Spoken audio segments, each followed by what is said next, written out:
A'udzubillahi minasyaitonirrajim. Bismillahirrahmanirrahim. Assalamualaikum warahmatullahi wabarakatuh. Alhamdulillahirabbil alamin wa bihi nasta'in ala umuri dunya waddin wassalatu wassalamu ala asrafil anbiya'i wal mursalin sayyidina Muhammadin wa ala alihi wa ashabihi ajma'in. Ya alim Allahumma alimna ma yanfa'una wa anfa'na bima 'allamtana wa zidna ilma wa arana al-haqqa haqqan warzuqna ittiba'ah wa arana al-batila batila warzuqna ijtinabah. Rabbi shrah li sadri wa yassir li amri wahlul 'uqdatam min lisani yafqahu qawli. Rabbana innana amanna faghfir lana dzunubana wa qina adzabannar. Allahumma ighfir lil muslimina wal muslimat fi Filistin wa fi kulli makan. Allahumma ansur ikhwanana al muslimina wal mujahidina fi Filistin wa fi kulli makan. Ya aziz ya jabbar ya rabbal alamin, amma ba'd. Alhamdulillah, segala puji dan syukur adalah milik Allah, Tuhan semesta alam yang telah menciptakan kita, dan karena rahmat dari Allah Subhanahu wa taala kembali kita dipertemukan Allah di channel YouTube-nya iDream TV dalam program Tarbiyatul Aulad fil Islam. Kita akan coba ya sama-sama kembali menelaah ya apa saja yang harus kita persiapkan, kita lakukan dalam mendidik anak-anak kita agar mereka lahir, tumbuh dan berkembang menjadi pribadi-pribadi yang saleh, yang tentunya akan menjadi investasi bagi kita di dunia dan juga di akhirat insyaallah ya amin ya rabbal alamin. Jangan lupa kita baca salawat dan salam. Allahumma salli ala sayyidina Muhammad wa ala ali sayyidina Muhammad. Assalamualaikum ya nabi wa rahmatullahi wabarakatuh. Semoga Allah terima salawat dan salam yang kita baca dan dilimpah curahkan kepada para nabi dan para rasul, wabil khusus Rasulullah Muhammad sallallahu alaihi wasallam, dan semoga kita termasuk orang yang akan berbahagia kelak ya nanti berjumpa dengan Allah Subhanahu wa taala dalam keadaan selamat sejahtera, dijauhkan dari api neraka, dimasukkan ke dalam jannahnya dan dipertemukan dengan Rasulullah sallallahu alaihi wasallam di tepi sebuah telaga yang sangat indah, di bawah sebuah pohon yang sangat rindang insyaallah. Amin ya rabbal alamin. Sahabat iDream yang dirahmati Allah dimanapun Anda berada, di dalam kesempatan kali ini dalam program Tarbiyatul Aulad, seperti biasa kita akan kembali menelaah, mengkaji buah pikiran dari Syekh Dr. Abdullah Nasiruwan terkait dengan bagaimana mendidik anak-anak kita menjadi pribadi-pribadi yang saleh berlandaskan apa yang sudah digariskan di dalam ajaran Islam yang bersumber dari Al-Quran dan juga Sunnah. Di dalam kesempatan kali ini ya masih dalam tema besar tentang kewajiban mengajar ya bagi para orang tua, dan tema kecil yang akan saya angkat adalah Islam adalah agama yang mewajibkan belajar. Jadi tema kita ini, Islam adalah agama yang mewajibkan untuk belajar.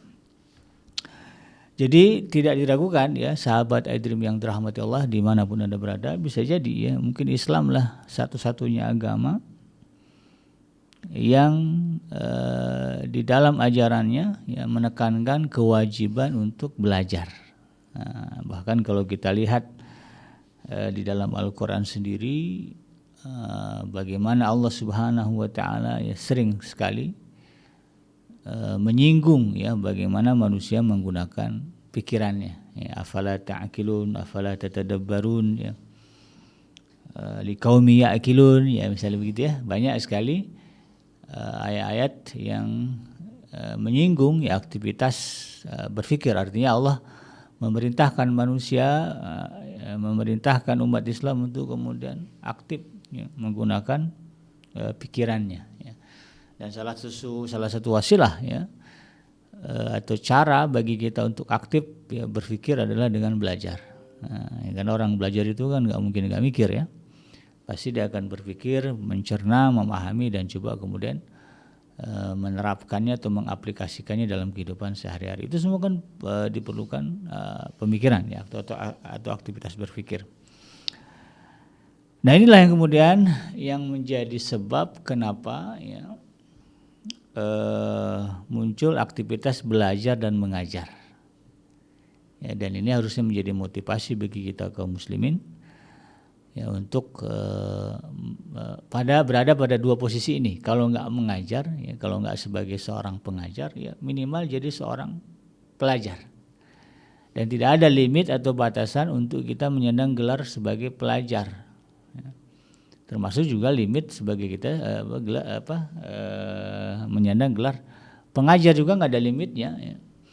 Cuman PNS aja ada batas umur gitu ya.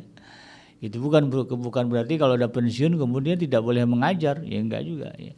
Itu hanya batasan usia di mana pemerintah ya memberikan gaji gitu ya, dari negara kepada guru ya. Tapi status atau gelar sebagai pengajar tidak akan lepas dari dia selagi memang belum pikun ya. Selagi masih aktif berpikir ya, masih nyambung kalau diajak ngomong, itu status pengajar nggak akan hilang ya. Walaupun sudah tua ya, saya punya dosen dulu di S2 usianya sudah 90 ya. Beliau mengajar sejarah peradaban Islam ya. Ya, kalau ikut umur PNS-nya sudah habis sudah masuk pensiun gitu. Tapi kemudian karena ingatannya masih kuat ya, kemudian masih bisa merinci ya, sejarah ya, peradaban Islam, maka beliau masih aktif ya menjadi dosen dan mengajar saya waktu kuliah S2 ya. Sampailah kemudian di pertengahan semester ya, qadarullah ya, usianya sudah pada penghujung ya, kemudian beliau wafat. Jadi wafat sebagai seorang pengajar. Ini luar biasa berkah usia beliau itu ya. Nah, ini yang kemudian juga harus menjadi motivasi kita ya. Kalau tidak menjadi pengajar, jadilah kita seorang pelajar. Pelajar juga tidak ada batasan usia. Ya, tidak ada di dalam Islam ya menyebutkan belajar itu hanya wajib 12 tahun ya. Dari kelas 1 SD sampai kelas 12 misalnya, tidak ada. Itu hanya status sebagai murid sekolah. Sekolah tidak menerima lebih dari itu ya. Nah, tetapi kalau sebagai pelajar ya, kita bisa menjadi pelajar dimanapun ya, di usia berapapun ya. Nah, harapannya itu tadi ya, semoga kita ini diwafatkan Allah dengan dua status itu ya. Atau salah satunya ya, bisa jadi juga dua-duanya ya, sebagai pengajar iya gitu ya, mengajari belajar dari senior, mengajari junior, kan dua status itu ya. Pengajar iya juga, pelajar iya juga. Alangkah mulianya kalau kemudian kita wafat dalam keadaan menyandang kedua gelar itu, atau salah satunya lah ya, minimal ya jadi pelajar. Nah, di dalam Islam ya, sebagaimana yang kita ketahui dari berbagai literatur ya, dan yang merujuk kepada dalil-dalil yang ada dalam Al-Quran dan hadis ya, ilmu ini ya di dalam Islam, belajar ini atau mencari ilmu ini, kewajibannya itu dibagi menjadi dua, yaitu fardu ain dan fardu kifayah. Nah, jadi penjelasannya adalah ya kenapa dibagi menjadi dua ya, ada yang fardu ain dan fardu kifayah ya. Ini menyangkut tentang status ilmu itu sendiri. Nah, gitu ya. Jadi Syekh Dr. Abdullah Nasilwan menjelaskan, jika kegiatan pengajaran adalah perkara yang ada kaitannya dengan pembentukan individu muslim ya, baik rohani maupun jasmani ya, rohani, mental gitu ya, jiwa, atau juga jasmaninya ya, fisiknya, bahkan termasuk mungkin sifatnya gitu ya. Nah, hal ini ya termasuk ke dalam kategori wajibnya itu wajib ain, yaitu fardu ain, sesuai dengan kadar yang dibutuhkan. Nah, dan semua ini berlaku juga hukumnya bagi laki-laki maupun perempuan, anak kecil maupun dewasa, dan semua level masyarakat muslim. Jadi kalau ilmu yang dimaksud ya adalah ilmu yang berkaitan dengan pembentukan ya individu muslim, artinya untuk menjadi seorang muslim harus belajar ini misalnya, maka hukumnya adalah fardu ain atau wajib ain ya. Mandatori ya kalau dalam bahasa undang-undangnya, tidak ada excuse ya, sesuai dengan kadar yang dibutuhkan ya. Misalnya belajar tentang sholat ya, wajib itu, karena sholat itu tidak ada excuse. Nah, ya. Tidak ada excuse gara-gara sakit kemudian tidak sholat ya, atau gara-gara kesibukan misalnya tidak sholat, tidak, wajib ya. Maka kemudian mempelajari bagaimana sholat, hukumnya wajib, karena itu bagian dari pembentukan individu muslim ya. ada dalam riwayat disebutkan yang pembeda antara muslim dan kafir ya tarkus shalah. Ya. Meninggalkan sholat ya. Kalau orang-orang kafir itu orang-orang yang tidak sholat ya, orang Islam sholat gitu kan. Jadi ini yang kemudian kita harus pahami dan menjadi perhatian. Dan banyak lagi nanti ya. Kalau hukumnya adalah wajib untuk diamalkan, maka mempelajari juga menjadi wajib. Nah, misalnya apa ya?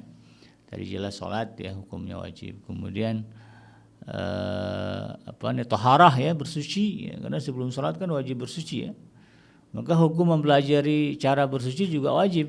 Nah, ya. Misalnya mandi ya, mandi wajib gitu kan, penting, wajib itu ya. Nggak sah ibadah kita kalau kemudian dalam keadaan junub. Karena ada ayat jelas ya, ingkung tum junuban, apa kita silu apa saya lupa bunyi ini, tapi yang jelas bunyi begitu ya. Kalau kalian junub maka wajib untuk mandi. Maka jelas dari sini ya kita harus belajar. Jangan sampai kemudian salah. Kalau belum tahu caranya, ya hanya dengar gitu ya, dengar oh begini-begini. Nah ini harus dipastikan. Cari guru, cari pengajian, ya boleh juga mungkin browsing ya di internet ya, baik di YouTube maupun juga di websitenya. Cara mandi wajib yang benar, ya, baik laki-laki maupun perempuan. Pelajari kemudian praktekkan. Ya, kalau bingung belajar sendiri ya belajarlah sama orang ya, cari guru, orang yang memang layak ya untuk disebut sebagai guru karena kapasitas keilmuannya, belajar dengan dia. Dan itu banyak lagi ya contoh hal-hal lain yang kaitan dengan hukum ya, mencari ilmu dalam kategori fardhu ain. Ya termasuk membaca Al-Qur'an ya, karena ini satu hal yang miris juga ya, bahwa ternyata di Indonesia, di negara kita yang mayoritas agama yang dianut adalah Islam, ternyata belum 100% ya umat Islam ini bisa membaca Al-Quran di Indonesia. Ya, umat Muslim di Indonesia ini belum 100% bisa membaca Al-Quran. Ini baru baca ya. Nanti kalau lebih up lagi dari baca adalah kemudian membaguskan bacaan. Karena ada juga orang yang bisa baca tapi membacanya kurang bagus ya. Makanya ada ilmu namanya tahsinul Quran yang memperbaiki bacaan, baik dari segi makharijul huruf, tajwid, dan juga kemudian bagaimana melakukannya. Ya, enak kan kalau kita baca Al-Quran suaranya indah ya, atau mengindahkan suara. Nah, ini kan harus dipahami sebagai sesuatu yang ya, miris ya kalau ternyata di negara kita dengan mayoritas penduduknya adalah muslim belum 100% bisa baca Al-Quran.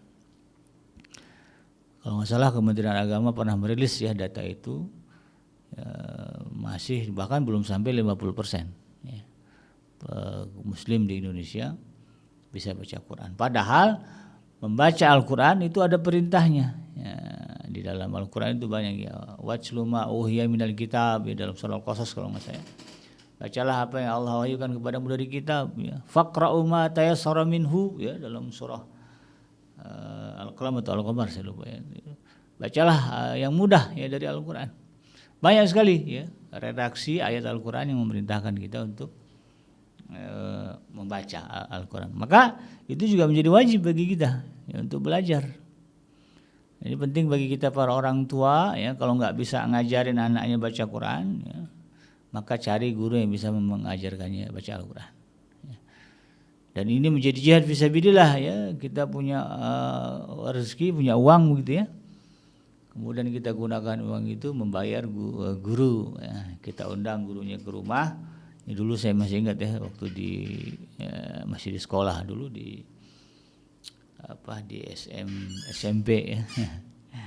Ya, jadi seorang teman yang nggak bisa baca Quran, orang tuanya kemudian bilang udah panggil tuh ya teman kamu ke sini, nanti ayah ibu yang akan kasih dia bulanannya. Wah, jadi saya ada di hari-hari tertentu datang ke rumah teman saya untuk kemudian mengajarkan baca Al-Quran. Orang tuanya mengeluarkan uang tiap bulan, insya Allah ya. Jadi ini bukan sesuatu yang tidak ada nilai ya. Nilainya besar sekali. Jadi pergunakanlah ya apa yang kita miliki untuk memastikan anak-anak kita dan diri kita ya, menguasai itu bisa membaca Al-Quran.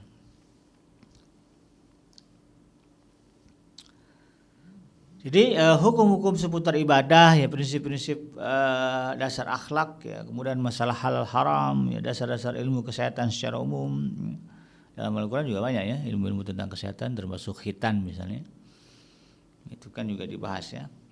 Dan semua ilmu yang dibutuhkan oleh setiap muslim baik dalam urusan agama maupun dunia hukumnya fardu ain ya. Misalnya hukum dagang, nah, itu kan harus dipahami ya.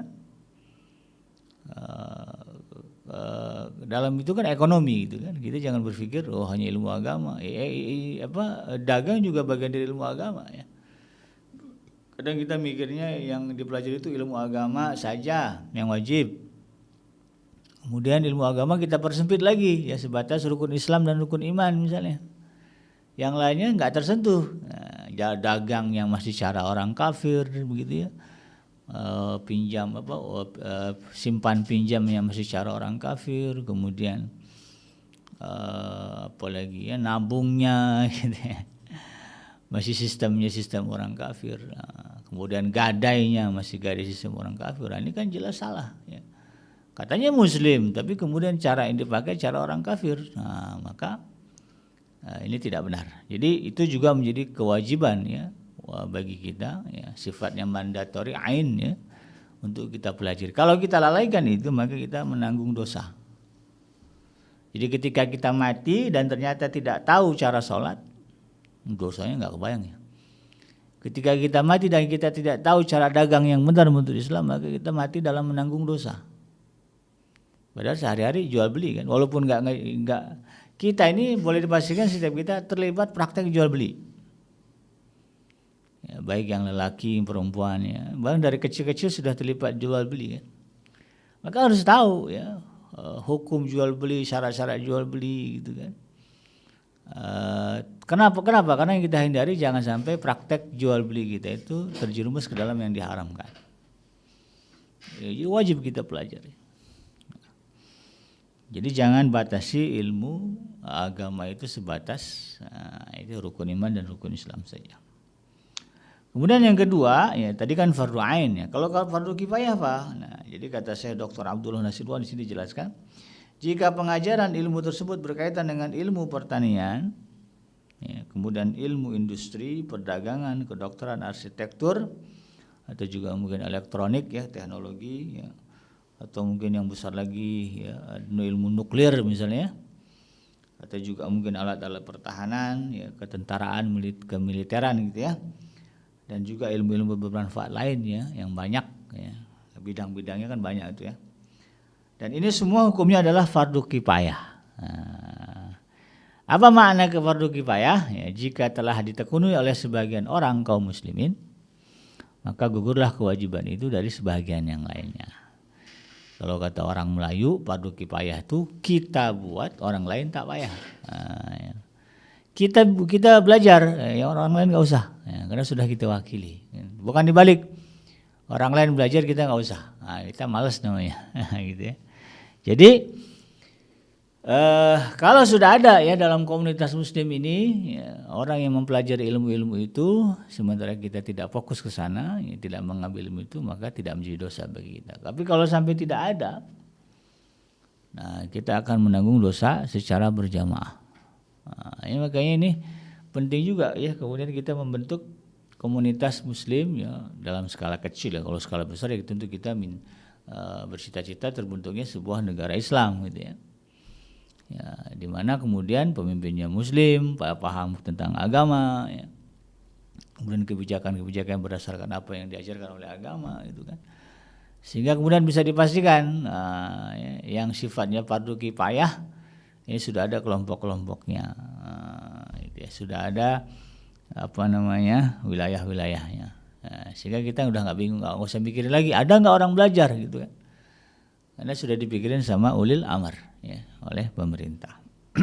Atau ya kalau kita ragu ya dengan situasi dan kondisi ya mungkin bisa saja ada di antara Anda yang tinggal di negara-negara dengan mayoritas non muslim gitu kan ya, Maka bentuklah ya komunitas-komunitas muslim di Amerika itu banyak ya, di negara-negara Eropa Barat yang minoritas muslim, mereka akhirnya membentuk komunitas. Dan komunitas ini kemudian ya bisa terdata ya dengan komunitas ini, siapa si A belajar apa, ini belajar apa, ada nggak di dalam komunitas kita yang menguasai ilmu ini, ada kepakaran ini. Nah, sehingga kemudian menjadi jelas ya, kalau sudah ada maka gugurlah kewajiban itu. Kalau belum ada maka diutus ya. Setelah dicek-cek nih ternyata ya di komunitas kita tidak ada yang paham tentang nuklir ya. Nggak ada pakar nuklir gitu. Padahal nuklir itu sekarang menjadi salah satu teknologi yang banyak ya dimiliki oleh negara-negara di dunia ya. Karena kita mikirnya kalau nuklir itu bikin bom ya, padahal nggak juga gitu ya. Ternyata nuklir ini juga bisa dimanfaatkan untuk energi ya.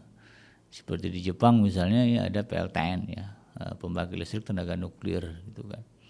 Sehingga kemudian dia tidak menggunakan bahan bakar gitu ya, bensin, minyak dan sebagainya. Tapi memanfaatkan teknologi nuklir begitu kan untuk menggerakkan turbin atau dan sebagainya. Ya ini yang kemudian kita harus pahami. Jadi itu penting gitu kan. Untuk kemaslahatan bersama ya, kalau nggak ada ya diutuslah gitu ya, dalam komunitas kita untuk kemudian belajar. Oh ternyata ribet kalau komunitas kita yang ngirim karena nggak ada yang mau misalnya. Nah maka kita lihat dalam skop skala besar ya, kita cek lah kira-kira di dunia ini ya, di bumi ini ada nggak mereka yang paham ya tentang nuklir dan statusnya sebagai seorang muslim. Kalau ada maka gugurlah ya kewajiban kita untuk mempelajari itu.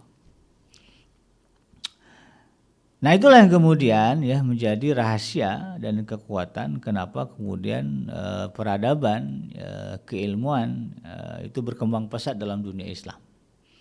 Ya, sebagaimana yang disebutkan di awal ya, dalam sejarahnya umat Islam beberapa kali mengalami kegemilangan ya atau kejayaan di masa lalu ya. Dari mulai abad ke-6 ya hingga abad ke-12.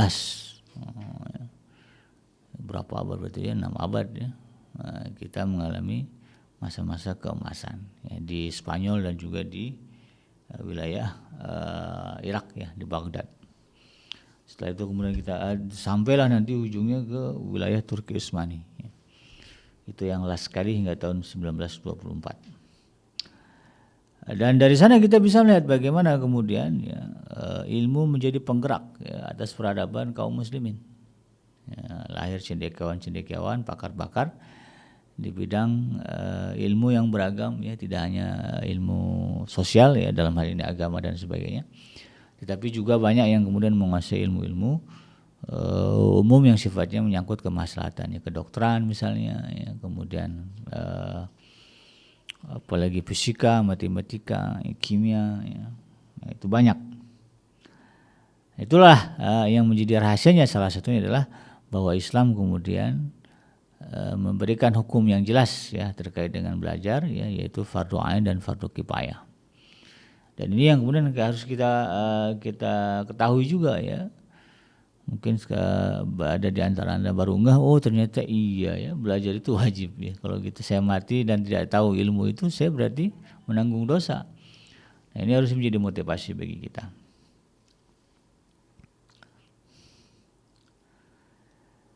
Allah Subhanahu wa taala berfirman ya di dalam surah Al-An'am ayat yang ke-153, A'udzubillahi minasyaitonir rajim. Wa anna hadza sirati mustaqiman fattabi'uhu wa la tattabi'u subula fatafarraqu bikum an sabilihi dzalikum wasaqum bihi la'allakum tattaqun. Dan bahwa yang kami perintahkan ini adalah jalanku yang lurus, maka ikutilah dia dan janganlah kamu mengikuti jalan-jalan yang lain. Karena jalan-jalan itu mencerai beraikan kamu dari jalan-jalannya. Yang demikian itu diperintahkan Allah agar kamu bertakwa.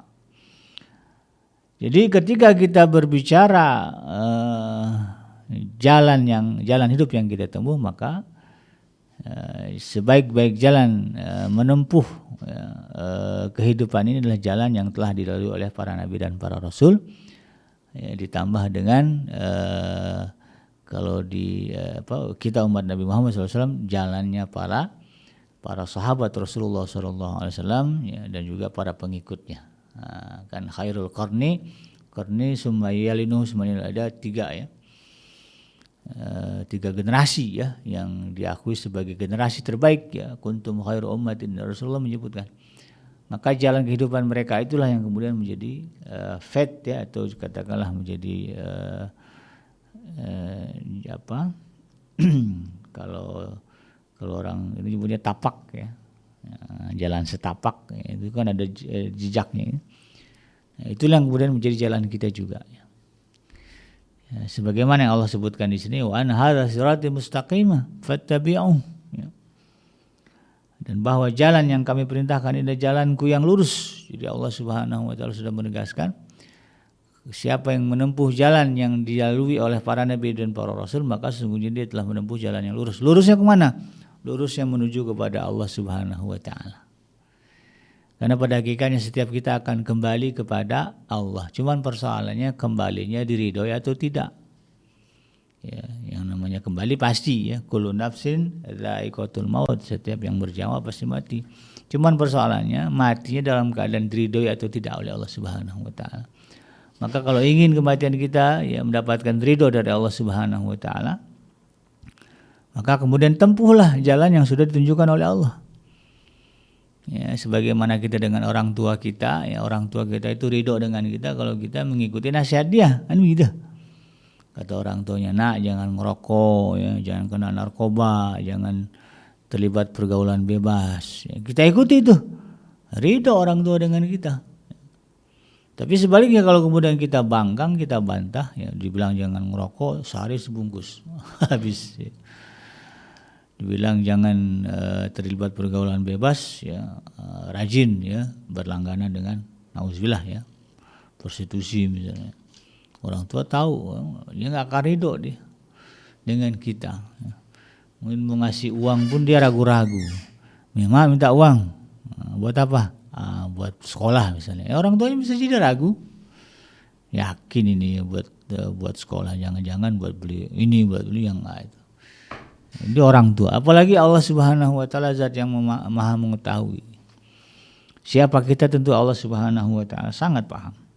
Karena itu kemudian ya, kalau ingin mendapatkan keridhaan Allah ketika kita meninggalkan alam dunia ini, maka tempuhlah jalan lurus yang telah ditetapkan oleh Allah Subhanahu wa taala, yang sudah dilalui oleh para nabi dan para rasul ya, dan juga orang yang mereka disebut Allah sebagai orang-orang yang telah diridhoinya ya.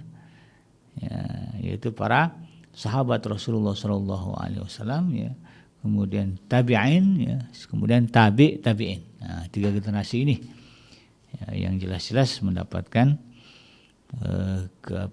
kekuatan ya di dalam menjalankan kehidupan ini. Nah, berdasarkan ayat tersebut ya, yang saya baca tadi ya sahabat itu ya, dalam surah Al-An'am ayat yang ke-153. Nah, di antara kewajiban mengajar yang hendaknya diperhatikan oleh para pendidik ya, dan juga orang tua adalah konsentrasi pada tahapan paling awal dalam mengajar anak-anak ya, yaitu pada usia tamyiz, yaitu mengajarkannya membaca Al-Qur'an. Ya, karena kenapa? Al-Qur'anlah yang dimaksud oleh Allah Subhanahu wa taala sebagai jalan yang lurus ya menuju kepada Allah Subhanahu wa taala. Ya, kalau disebut Shiratal Mustaqim, jangan bayangkan jalan kecil di membentang antara surga dan neraka ya, kemudian manusia melewatinya. Jangan itu yang dibayangkan, tapi bayangkan Al-Qur'anul Karim, karena dalam Al-Qur'an lah ya ada berbagai petunjuk, ada berbagai cara yang Allah kabarkan kepada kita untuk kemudian kita bisa sampai ya, sampai kepada keridhaannya Allah Subhanahu wa taala. Maka penting untuk mengajarkan anak-anak kita membaca Al-Quran ya. Demikian juga dengan Sirah Nabawiyah ya. Karena kan bicara Sirah Nabawiyah berbicara jejak ya. Jejak langkah para nabi dan para rasul dan juga sahabatnya di dalam menempuh jalan yang diridhoi oleh Allah Subhanahu wa taala. Maka ini juga kemudian dipelajari, ajarkan kepada mereka cerita-cerita bagaimana dulu Rasulullah dan para sahabatnya ya, beragama gitu ya. Kemudian juga semua cabang ilmu agama yang mereka butuhkan, ya ada akhlak, akidah, fikih, fikih ibadah, fikih muamalah. Itu juga harus dipelajari untuk mereka. Kemudian juga syair-syair, ya syair-syair itu yang kuat-kuat positif, ya, yang kira-kira membangun semangat beragama dan juga membangun semangat untuk melakukan kebaikan-kebaikan. Ya. Hal ini merupakan perwujudan dari perintah Nabi Muhammad SAW sebagaimana diriwayatkan oleh Imam At-Tabrani dalam sebuah riwayat, ya beliau mengatakan bahwa Rasulullah SAW bersabda, "Addibu auladakum ala thalasin khisal." Ya. Jadi kata Rasulullah SAW, ya, didiklah, ya, anak-anak kalian tentang tiga hal. Apa itu? Yang pertama, ya, hubbi nabiyikum, ya, kecintaan kepada nabi kalian. Ya, nabi sebutnya dengan redaksi nabi. Ya. Jadi kalau bicara nabi, ya, mungkin ya secara khusus ya kita umatnya Nabi Muhammad, ya. Tetapi secara umum ada nabi-nabi yang juga Allah utus, ya, ke bumi ini dan diceritakan dalam Al-Quran. Ya, dari mulai Nabi Allah Adam alaihissalam sampai kepada Rasulullah Muhammad SAW. Nah, ajarkan bagaimana mereka kemudian dari pelajaran itu tumbuh kecintaan mereka kepada para nabi ini. Dan wabil khusus kepada Nabi Muhammad SAW. Kemudian wahubbi ali baitihi, ya, dan juga kemudian kecintaan kepada keluarga Nabi. Ya, karena Nabi ini punya keluarga, ya ada Sayyidah Khadijah. Istri Rasul yang pertama yang betul-betul berkorban luar biasa agar kemudian risalah ini bisa sampai kepada kita. Ya, Sayyidah Khadijah itu sampai merasakan, ya, susahnya di boikot, ya, di ya ada embargo gitu, ya, ada boikot ekonomi sehingga beliau mengalami malnutrisi, ya, di saat beliau menjelang wafat. Itu menjadi amul husni, ya, tahun kesedihan bagi Rasulullah SAW. Jasanya besar. Demikian juga istri Rasul yang lain, ya, putri-putri Rasulullah SAW. Ya. Ada Sayyidah Fatimah, ya, yang luar biasa. Ya, bagaimana, ya, kecintaannya kepada Rasulullah SAW sebagai ayahnya juga sebagai seorang nabi. Ya. Nah, ini kemudian kita pelajari, ya. Pelajari agar kemudian ada rasa tumbuh, ya, kecintaan kita kepada keluarga Nabi Muhammad SAW. Wa tilawatil Quran, dan yang ketiga adalah belajar membaca Al-Quran.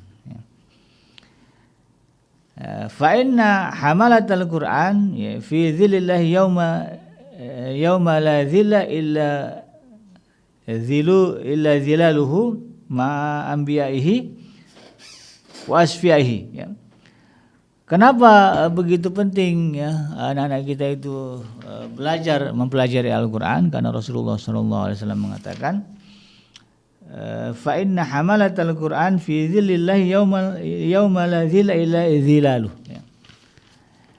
Karena di hari kiamat nanti, ya, di yaumul mahsyar nanti, orang yang mengamalkan Al-Quran akan mendapatkan naungan, ya, dari Allah Subhanahu wa Ta'ala, di mana pada hari itu, ya, Allah memberikan limit, ya, atau ada restricted area gitu, ya, yang ternaungi dan terlindungi, yaitu bagi itu tadi, ya, bagi para nabi dan orang-orang suci, di dalamnya termasuk orang-orang yang disebut sebagai hamil Quran, ya, atau orang yang penghafal, ya, atau juga pengamal, atau pembaca Al-Quran, ya. Dibaca, dipahami, kemudian diamalkan. Nah, ini masuk ke dalam kategori hamalatul Quran, ya, membawa Al-Quran. Nah, berdasarkan perintah Nabi ini, ya, maka kaum muslimin sepanjang zaman, ya, harus berupaya bersungguh-sungguh untuk mengajarkan kepada anak-anak mereka ilmu dasar-dasar dan juga materi-materi penting lainnya, ya, yang ada kaitannya dengan Al-Quran. Dan banyak sebetulnya kalau berbicara dalil, ya, dari para sahabat Nabi dan juga para ulama tentang bagaimana pentingnya mengajarkan Al-Quran. Ya, contohnya di sini disebutkan ada Utbah bin Abi Sufyan, ya, mewasiatkan kepada putranya, ya, mewasiatkan kepada guru anaknya yaitu Abdul Samad ya, agar kemudian mengajarkan Al-Quran yang paling penting ya.